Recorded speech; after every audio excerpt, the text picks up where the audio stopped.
Hello sa inyong lahat! Narito na naman si Mami Essie para mag-share na naman sa inyo ng isang masarap na recipe. Ngayon po ay gagawa tayo ng masarap na turones o turon de mani. Pero bago tayo mag-umpisa, kung kayo ay nasa Facebook, don't forget to follow, like, and share. At kung nasa YouTube naman po, huwag lang kalimutang mag-subscribe at pindutin ang bell button para lagi kayong updated sa ating mga bagong video. Ngayon, narito po ang ating mga kakailanganing sangkap. Ayan, sa paggawa po ng turones, napakasimple lang po ng ating mga ingredient. Gagamit po tayo ng roasted peanut. Ito po ay 1/4 kilo. Gagamit tayo ng light brown sugar na 1/3 cup ang ating gagamitin. Asin, konti lang po. At ito pong ating pambalot o wrapper. Inano ko lang po ito. Ito po ay yung medium size. Hinati ko po sa gitna. Ayan, pinagdalawa ko po yung bawat isa. Ayan, okay. Ngayon, umpisahan na po natin yung pag-blender ng ating mani.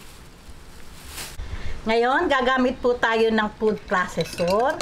Kung wala naman po kayong food processor o blender, pwede din po na dikdikin nyo na lang. Kasi hindi naman po ito pipinuhin na pino. Masarap naman po yung meron tayong nangunguya. Ayan. Napakasimple lang pong gawin ito. Meron na kayong masarap na kutkutin, dessert. Pwede po.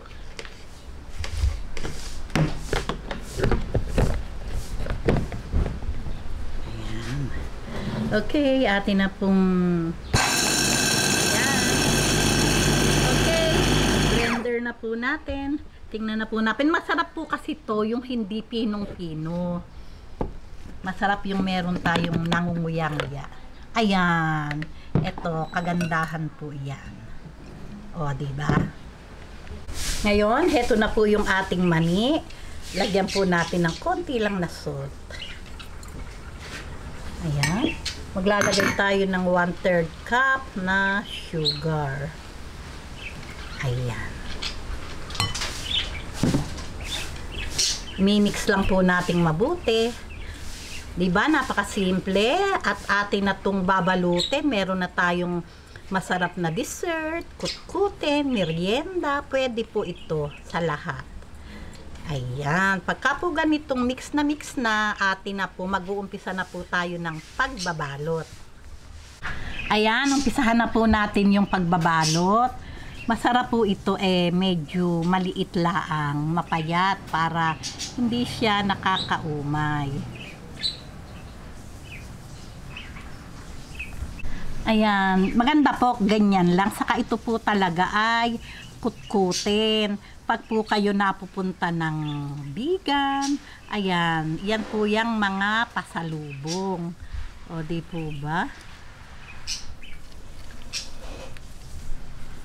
Maliliit lang po talaga ang balot. Ayan, saka atin lang babasain.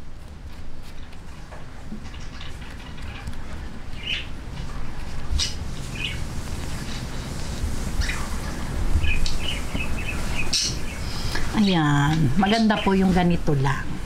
Diba? Ayan, ganyan lang po, para lang po silang mga cheese stick. Ang gagawin natin para, syempre po kutkutin, para masarap po siya. Okay, dire-diretso lang po ang ating pagbabalot hanggang sa matapos lahat. At syempre po, magpiprito na po tayo.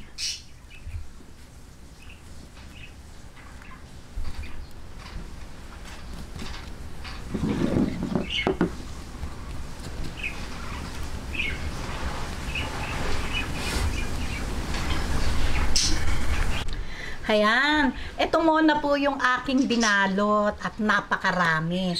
Ito po ay pwedeng mamaya. O, tingnan nyo, ang nabalot ko lang siguro ay 1/4 nung aking tinimpla. Mamaya naman po, di ba, meron pa. Okay, ngayon po, umpisahan na po natin yung pagpiprito. Ayan, ngayon, nagpainit na po tayo ng mantika. Umpisahan na po natin.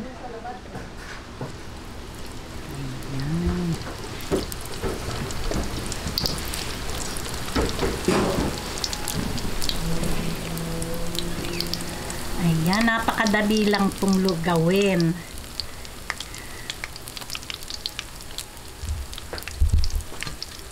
Ayan, hihintayin lang po natin medyo mag light brown bago natin budburan ng konting sugar para po mag-caramelize yung labas. Ayan, pagka po ganitong light brown na, bubudburan na po natin siya ng sugar. Ayan, at hihintayin lang po nating mag-caramelize yung ating inilagay na sugar. Okay.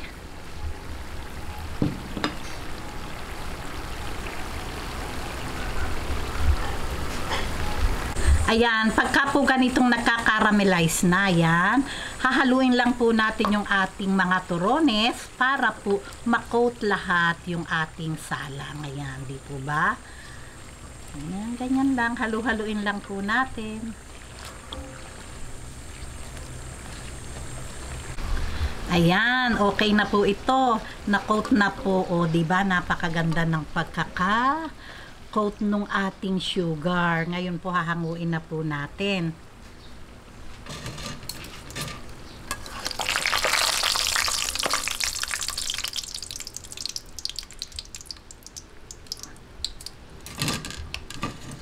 Ayan.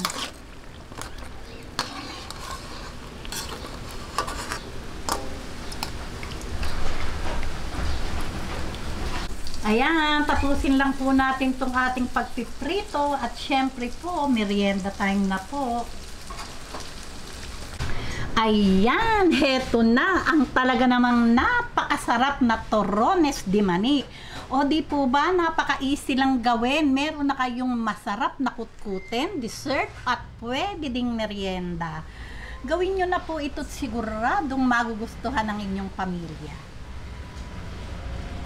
O paano po? Kung nagustuhan nyo ang video na to, huwag lang kalimutang mag-likes and don't forget to share and subscribe. Babu!